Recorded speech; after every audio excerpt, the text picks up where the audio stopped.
حضرت امام اعظم امام ابو حنیفہ رحمۃ اللہ علیہ نے فرمایا کہ دنیا کے لیے اتنا محنت کر انسان جتنا تو نے دنیا میں رہنا ہے، اور آخرت کے لیے اتنا محنت کر جتنا تو نے آخرت میں رہنا ہے۔ حضرت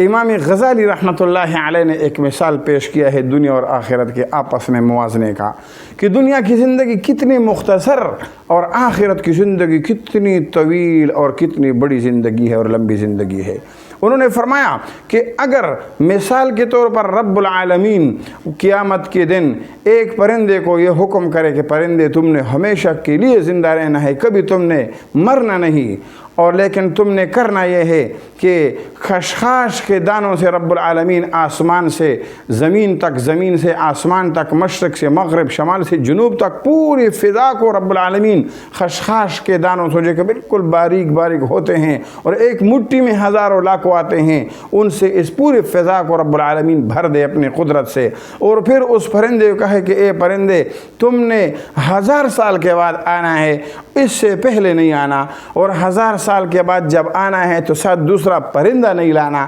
اور جب اکیلے آ جائے تو سیر ہو کر کے نہیں کھانا، بلکہ صرف ان خشخاش کے دانوں میں سے ایک دانہ اٹھا کے واپس چلے جانا ہے، اور پھر تم نے 1000 سال کے بعد دوبارہ آنا ہے اور ایک ہی دانہ کھا کے واپس جانا ہے، اور پھر 1000 سال کے بعد آ کر ایک ہی دانہ یوں کھاتے جائے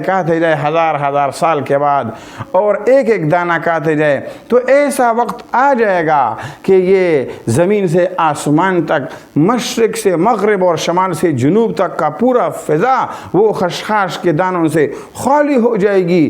ایک پرندے کے 1000 سال کے بعد ایک دانے کھانے کی وجہ سے، لیکن جنت اور جہنم کی زندگی کبھی بھی ختم نہیں ہوگی۔ تو ہمیں چاہیے کہ ہم دنیا کے لیے اتنا محنت کریں جتنا ہم نے دنیا میں رہنا ہے، اور آخرت کے لیے اتنا محنت کریں جتنا ہم نے آخرت میں رہنا ہے۔ تو اللہ رب العالمین ہمیں اس بات کی سمجھ عطا فرمائے، اس بات کا جان اور پہچان ہمیں عطا فرمائے کہ ہم اس باریکیوں کو اور ان نکات کو اور دنیا اور آخرت کے اس موازنے کو سمجھ جائے، تو پھر کوئی بھی انسان دنیا کے لیے ایسا نہیں بھاگے گا جس طرح کہ ایک دیوانہ کسی چیز کے پیچھے بھاگتا ہے کہ اس کا دماغی کام نہیں کرتا اور مستقبل کا نہیں سوچتا۔ ہمارا مستقبل وہ موت کے بعد شروع ہونے والا ہے، ہمارے اور آپ کی اصل زندگی وہ اس زندگی کی آنکھیں بند ہونے کے بعد شروع ہونے والا ہے، اور حقیقی آنکھیں کھلنے کے بعد ہمارا مستقبل شروع ہونے والا ہے،